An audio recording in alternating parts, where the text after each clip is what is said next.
First and foremost, I'd like to thank all the coordinators of this meaningful series to Stop to Violence I created for the online viewers today. And I also like to thank you for inviting Talking Stick out.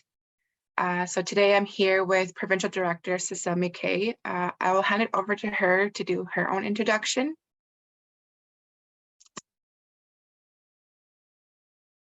Thank you. And I love the picture, by the way, Tiffany. So yeah, a little bit about me. Nof already covered the parts where I'm from, Canoe Lake Cree Nation, but I originally grew up in Buffalo Narrows, a small community in northern Saskatchewan. I lived there pretty much my whole life before moving to so the first part of my teen years before moving to Saskatoon. I've been living in Saskatoon now for many years, and I started with the Talking Stick program like since the inception in June is when we started, but I started in May to help getting the program up and running. I'm very proud of this program, and I so wish it was there for me when I was growing up in these communities and having people with the lived experiences to share with and hear more about. So that's a little bit about me. And now I'm going to go on and just introduce you to our team across Saskatchewan, tell you a little bit about each one, and just so you get to know them and where they're located. And if you ever want a presentation in your area, you will know who to reach out to. So of course, this is Lee Cody. She's our Central Region 1, which is in the Prince Albert area. And she's the regional manager for that area. She's from Chakatapayson. I had to practice that a lot. It's by the James Smith Cree Nation, like right within the same area. And she's been married for 26 years. She has 3 grown children, and she's of course, a proud cookum. And we see a lot of pictures of her little grandson, a wonderful person. So if you ever need anyone to come out and do presentations, all our presentations are free out in that area. You can first contact us at our emails, and they're on the website. Okay, next.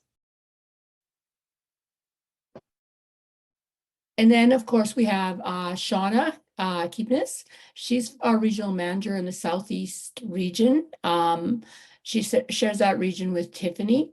She's a Saulteaux woman from the Pasqua First Nation.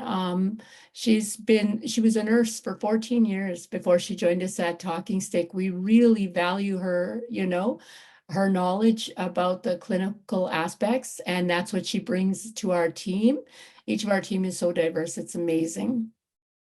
Robert, he's our regional manager for the Southwest region, which is in the North Battleford area. So he covers that area, all the communities in that area, Saulteaux, I can't even think of any off, Moosomin, all of those ones. That's where Robert covers.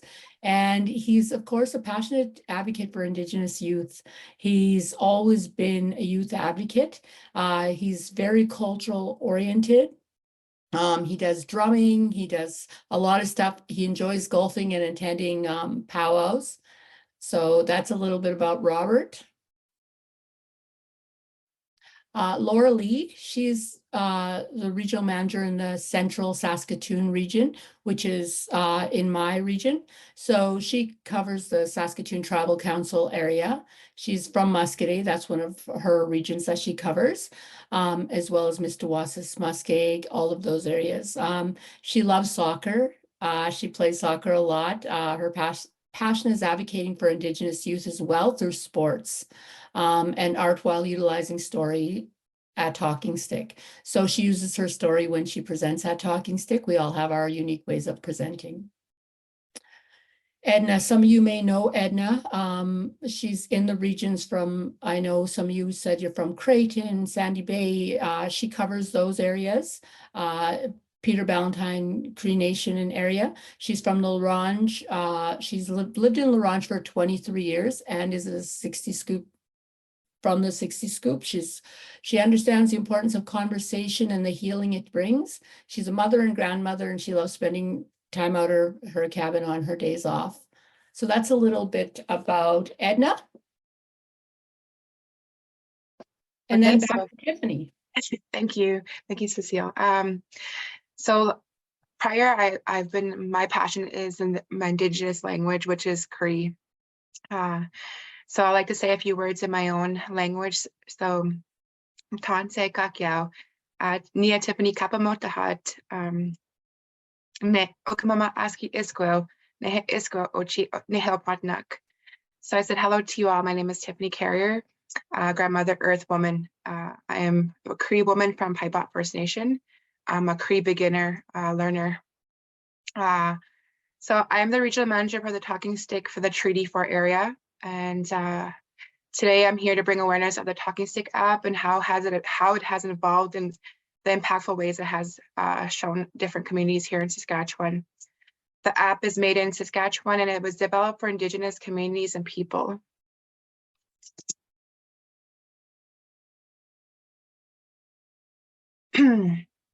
So previously we were invited out to Stop to Violence about a year ago now, I think. And I just like to say, I think I met Adrian at the Victoria Park. So that's where you might have seen me. But previously on our last invite to Stop to Violence, I had the opportunity to explain the history of what the talking stick is in our Indigenous culture. So in different communities, there's different meanings. So one meaning might not be your community's meaning. So some of you may already know what the talking stick is, but I'm going to share some of my own knowledge. So the talking stick is used as a powerful communication tool. So we created this app to mesh like how the talking stick works. It can be in many forms, such as a feather, stone, stick, or a staff, but it all holds the same meaning. So when you're the carrier of the talking stick, you are the speaker, and we listen with empathy. So the Talking Stick app is by Indigenous for Indigenous, peer-to-peer. It's a chat platform used on any cell phone device or desktop. So if you guys have your cell phones out, I kind of want to get you engaged here. So I want you to take a few moments. I have the QR codes here if you want to scan it on your cell phones and give it a real experience right now.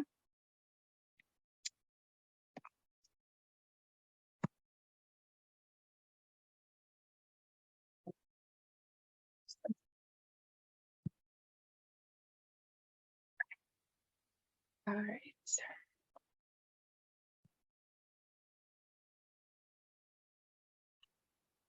I'm just going to myself, okay. So while you're finding the app here, I'll tell you a little bit about myself. I heard of the Talking Stick app because I was facing my own grief. I lost my dad, and I used the Talking Stick as a place to go to. It helped me with grieving when I was feeling alone, when I didn't have anyone to reach out to, and when I exhausted all my support circle, I would reach out to Talking Stick. And then I was interested to become a peer. So in April of 2023, I became a peer advocate myself. At that time, I was an instructor with SIT, and then I noticed there was a spot open up with Talking Stick, so I became a regional manager for the Treaty 4 area. But my own experiences, I already had the use of, I already knew how the app worked by using it myself for my own personal reasons, and then becoming a peer advocate. So, and I also like to help the others. Like my reason to become a peer advocate was to be there as a listening ear for others and to be a change for somebody, make a change for someone.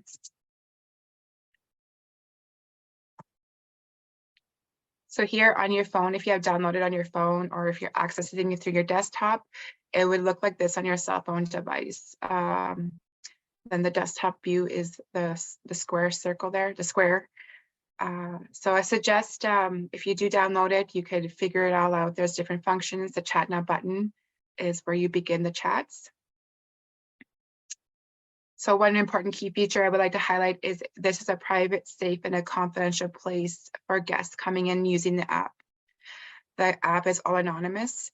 It is a peer-to-peer network, virtually safe space, judgment-free, supportive listening.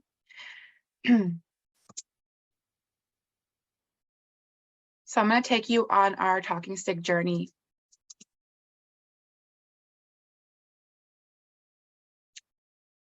So here I did a timeline of the talking stick journey since we were born. October 2021 is when there was just an idea born. It was initiated by FSIN to create a safe space for anonymous chats during the COVID era and vaccine hesitancy. So that's how the idea was born. May of 2022, a small group of 30 peer advocates and four managers that stood behind them. A very small team, but they were ready to take on a huge challenge ahead of them. June 2022, the Talking Stick program was launched. September 2022, Saskatchewan was hit with a huge tragedy. I don't know if you're aware of it or you may have heard of it, but it happened in the James Smith Cree Nation where many were affected. So there was a whole big situation during that time in September 2022, and this created fear, anxiety, worry, depression. And Talking Stick was there. It was there as a tool to many of these people that were facing these issues and situations. We also branched out in November 2022 to April 2023. We're still ongoing this. We do practicums with different organizations and educational institutes such as SIT and the First Nations University. So that's something that we're very proud of. August of, let me take you right to the end here, August of 2023. So there was a motion of support by the Assembly of First Nations. They had signed a past motion of support to taking Talking Stick national. So that's still in our plans. So we were only based here in Saskatchewan, but we want to branch out to different provinces here in Canada.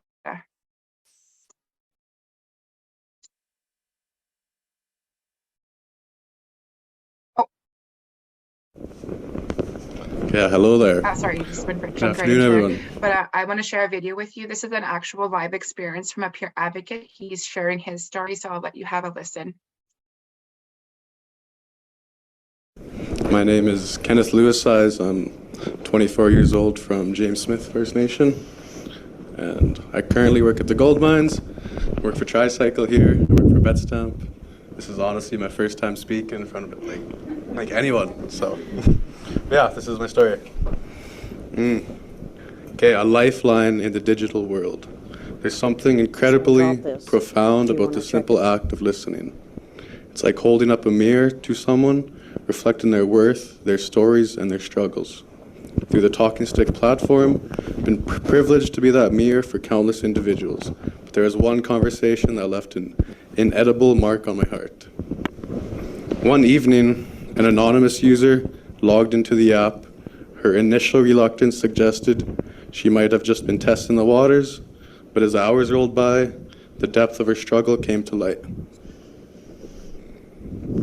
This brave single mother was grappling with the weight of a difficult relationship and the overwhelming urge to give up. Our exchange began lightly, sharing music, discussing mutual interests, and swapping stories.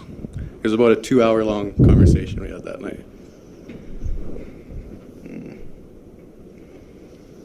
But as the layers peeled back, our conversation transformed into an exchange of vulnerabilities and shared human experiences. She questioned me, giving her a glimpse into my world. Yet my priority remained to give her a voice and a safe space to voice her pain. This became more than just another chat, it was a lifeline. I was reminded of the devastating loss of my cousin to suicide and the enormity of what it means to be truly there for someone. Sorry, I keep getting lost here. I genuinely believe that on that day, we might have both saved a life together. My role as a peer advocate isn't just about offering advice, it's about offering a piece of oneself without judgment. In that prolonged conversation, the most beautiful thing happened. Amidst the despair, we found moments of joy, understanding, and a genuine connection. It was a potent reminder of the power of presence, the value of empathy, and the impact we can make by simply being there for someone. I share this story not just as an entry to this contest, but as a testament to the remarkable platform Tricycle has created. A platform where meaningful connections are forged, lives are saved, and every chat is a testament to the resilience of the human spirit. I want to express my deep gratitude for the invaluable platform you've created, and as a proud member of James Smith Cree Nation, fills me with immense pride to support members from my community and communities beyond. It's truly a blessing to provide a digital haven for those hesitant to share their pain and struggles publicly. The anonymity your platform offers is a thoughtful touch, ensuring individuals can voice their worries without the fear of judgment. Thank you for providing us, the peer advocates, the opportunity to make a difference in this unique and impactful way. Yeah. So bringing you to the next slide here. We had collected our some data since the beginning of our time, so June 2022 to March of 2024. And we wanted to check our statistics, our data information of how successful and how impactful we are with our Indigenous communities here in Saskatchewan. So I want to highlight the 14,500 total chats. The average response time is roughly about 30 seconds to a minute to connect to a peer advocate, depending on the connection services with your own cell or their cell. So that's very, very high number for us. We're very proud of that. 24,000 visitors. So that includes page visitors or somebody searching our talking stick name on the web. So that includes 24,000 searches for us. 45% come to the app using it because of loneliness or grief. Some 45% chats are used for the mental health, well-being, anxiety, trauma, and often used for stresses of relationships. So a lot of people come in using the app for that purposes. I'm going to take you to the one red number up there. It says 186 new jobs. So this is a very big number that we're proud of. Currently, we have 179 peer advocates throughout Saskatchewan and all the Indigenous communities here. We have the 6 regional managers and we have our 1 provincial director. So we had created 186 jobs here for Indigenous peoples in Saskatchewan, and we're growing. So continuously, monthly, we do hire peer advocates and we do our in-house training.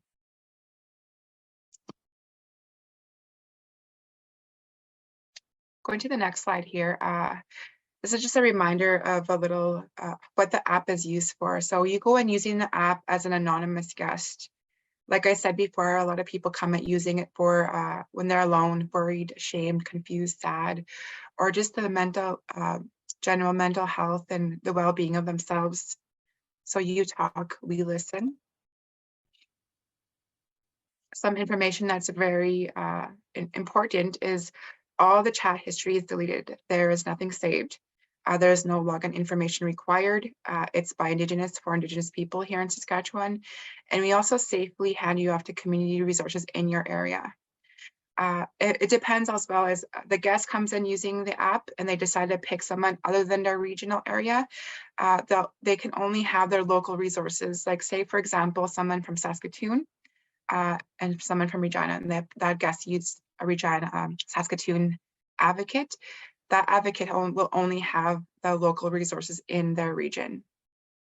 So they would have to find someone in their region to get there, like a crisis hotline, suicide hotline. The Indigenous Peer Advocates, we have shared language, shared culture, and shared experiences. So that's what makes us very unique. I have another video here that I like to share. Another peer advocate, she has came and shared her story with the Talking Stick team. My name is Jenna Riel Finde, and I'm from Sweetgrass First Nation, which is in Saskatchewan. It's Treaty 6 territory.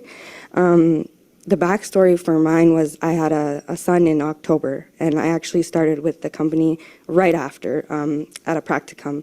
So it was like a really rough time in my life, you know, lots of hormones and whatever. So I happened to be up really late with my baby.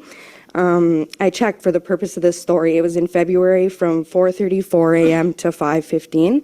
So that's a really long time, and also it's really early in the morning. So I ended up talking to a woman who was in the hospital with her grandson who had just ingested his mom's drugs, so her daughter. He was going to be okay. That's really helpful to the story. That really upset me before I figured out that he was going to be fine. But she was freaking out, worried for her grandson's health and safety, worried for her daughter, who was in an abusive relationship and who had now just lost custody of her son. So being a mom, even right now, I remember this story like really affected me. And I cried a lot, trying to help her, trying to worry about the baby, trying to help her talk through all these things. It was really hard to be empathetic, but I made sure to have compassion and be empathetic for the mother because I'm sure she's going through a really hard time as well. I still think about this family a lot, and I really hope that they did find healing because that's just a terrible situation. But after the chat ended, I was able to like reflect. Sorry, I didn't think I was gonna cry. But I was able to reflect and put into perspective like how important this job can be, because a lot of times the chats can be just kids or nothing or good times, or you know what I mean. So when those hard chats do come in, like they're really meaningful. And this poor woman was in the hospital, you know, in a really serious and traumatic incident, alone and scared, and at a time of the night when I don't think anybody family-wise or in the hospital or, you know, anybody would have been working to been able to help her. You know, I know that the hospitals are really overrun and the nurses are really busy. So I'm just so grateful that she knew about Talking Stick and that it was available to her. And I'm also really proud and grateful that I was online that night and got to help her through that time. So just thank you to Talking Stick for caring about Indigenous voices, mental health and wellness. That's really important. I'm sorry, I'm so emotional, but it really was an emotional story, and I always think about it when anybody asks me about my job. It's always the first place I go, because I had worked with them for months, and you know, none of those first conversations, they were tough conversations as well, but none of them really stuck with me like this woman did, you know, for those 45 minutes. And the same thing happened, you know, she was talking to me, trying to figure out if I was the right fit and whatever, and we had a really, really great conversation. So just thank you for caring about Indigenous mental health and wellness, Indigenous voices, and thank you for having me here today. I hope you guys do this competition again next year, not for me, but for just because I know that there's probably so many other amazing stories like this out here, and his as well was so beautiful. I can't wait to hear Shannon's after mine, but just a really, really important service that I really hope gets out there. If you have the opportunity to take it back to your community, I really suggest that you do. It's really important, and it's really, really good work. Thank you. Going to the next slide here, just let you know that some of the stories are a little bit triggering and tough. So I have one more other story to share. So when you come in using the app, the guests are able to leave feedback for their experience using the chat. So I'm sharing some testimonials here from real life guests. I'm very grateful for this app. Even though my problems were very small, it made a huge difference hearing from someone else to help me on my journey. Another guest said, grief is tough, so nice to have this outlet and great people to chat with who listen and understand. Another guest said, it was incredibly kind. She was incredibly kind, supportive, and gave me some insight into healing from trauma. It was greatly appreciated. I have one more last story to share with you, a video. Her name is Shannon Obi, so I'll let you listen on this one. I want to start by saying, Anin Chigwa, Shannon Desnakas, Pasquash Gunganing Donchi. How are you? My name is Shannon. I come from Pasqua Reserve. So, as a peer advocate, this was my most impactful story. The conversation I had was with a 10-year-old child in a small community. As difficult as it was to understand the child, they shared feelings of sadness. When I had asked, why were you feeling sad? They mentioned their mom drinking all of the time. So instantly, my priority in this conversation, it being a 10-year-old child, was to make sure this child was safe. And to me, that meant even if it was guiding them through calling 911, because in a lot of communities, Indigenous communities, that's one thing. Being in a house party, that's normalized, you know, so for me it was, is this child safe? Well, thankfully this child was safe, and they just needed someone to talk to at the time. The 10-year-old child lived with their grandparent and had heard of the talking stick app through a school. With the child living in a smaller community and limited resources, I had asked the child if they had an adult that they felt safe with and could speak to. The child mentions their teacher. This conversation had impacted me because it taught me that we may get children on this app as young as 10 years old, maybe even younger, and we have to be ready to get to their level to make sure that they are safe, whether it's helping them to understand that they may not be in a safe situation and should call 911, or to even see if they have a safe adult in their community that they could talk to. In situations like this, children may not have the comprehension to pick up a phone and seek help from a counselor, especially in smaller communities where everything is online or over the phone. So to be able to provide a safe place over an anonymous app, this could be what many children need to be able to use their voice. Miigwech, thank you.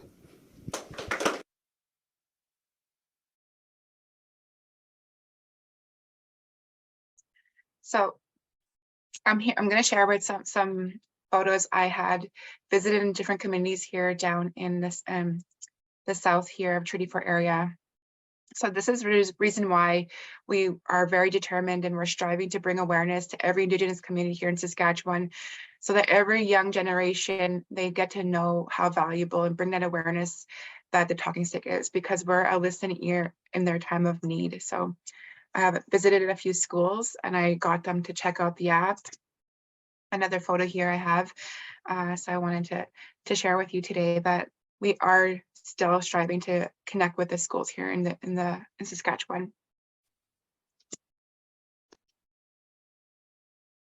So we are evolving. So as of February 14, 2024, we had launched a brand new feature that's built right into the Talking Stick app.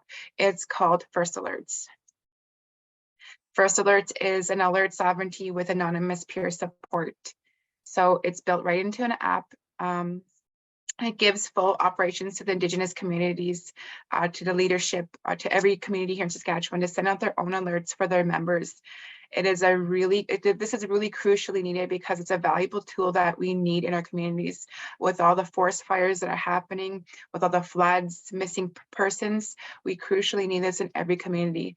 So if you know of your community that doesn't have this, I really wish that you can extend this knowledge to your community.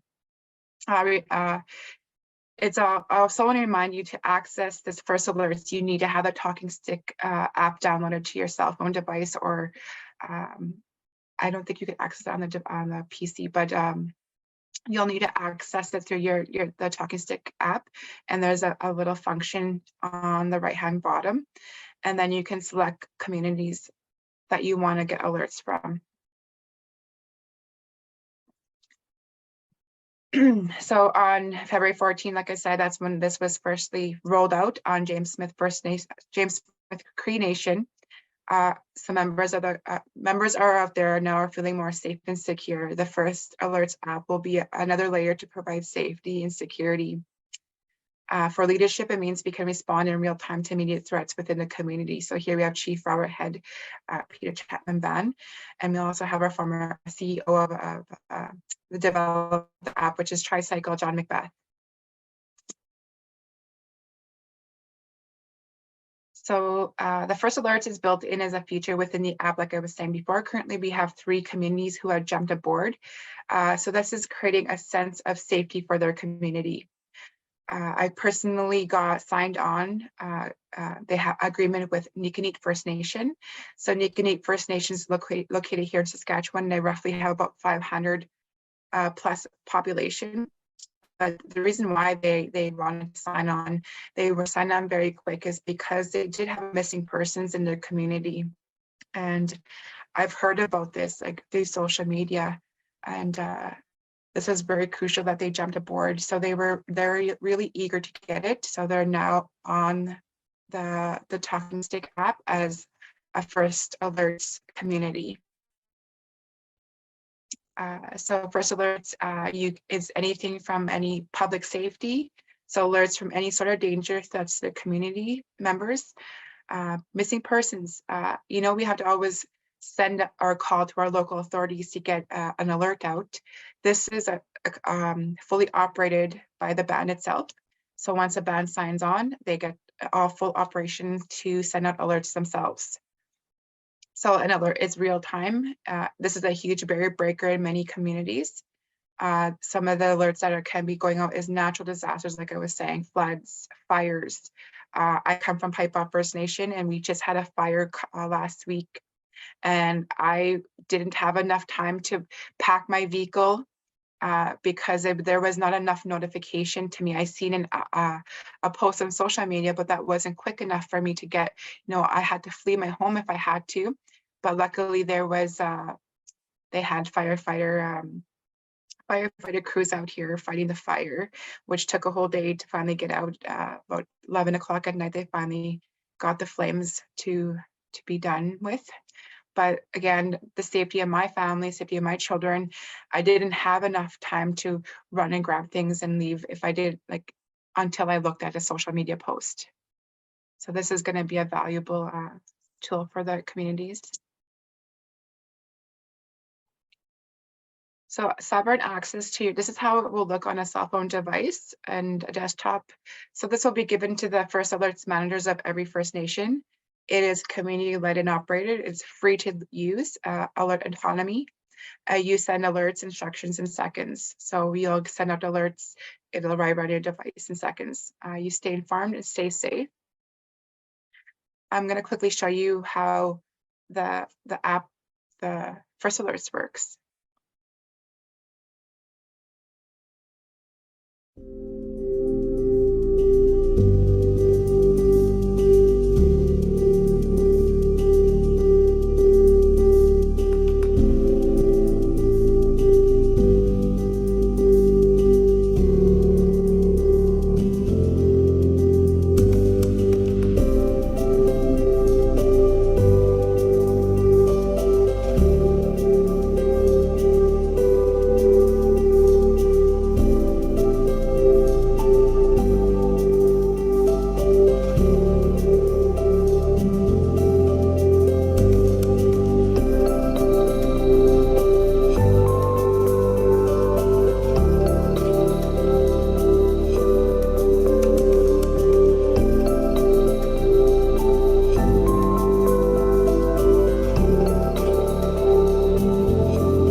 How it works with the community.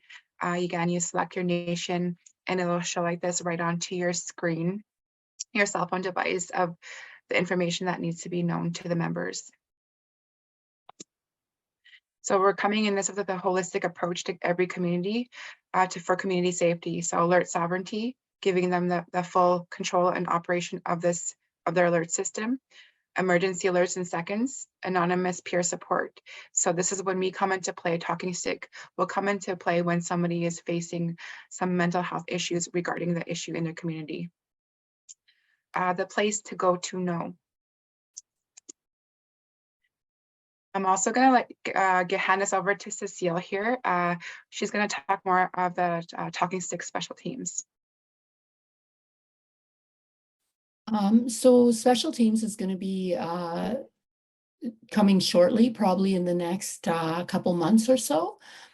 Special teams is just going to be another add-on to the Talking Stick platform as well. Special teams is going to be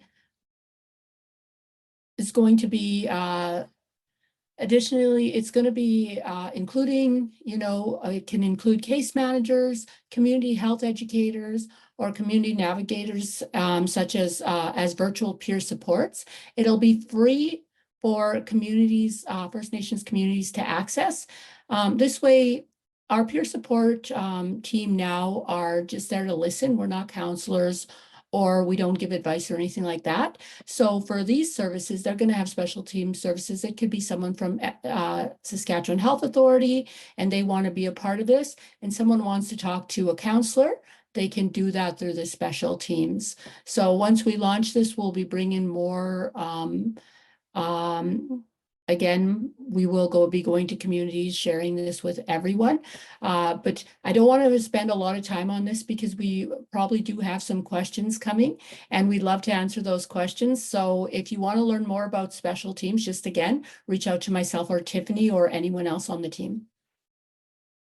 Thank you, Cecile. So if you want any more information from the Talking Stick, we do have a website. It's my.talkingstick.app. So they'll have general information on there. What is Talking Stick? We also have our peer advocate job description, job applications, frequently asked questions, and download our poster. So there's a brochure to download like this, and then there's a poster to download like this on our website. Just because we do come out to communities and we give them resources, but if you want to do it yourself, you can do that as well. Bringing this to questions, if you have any for me.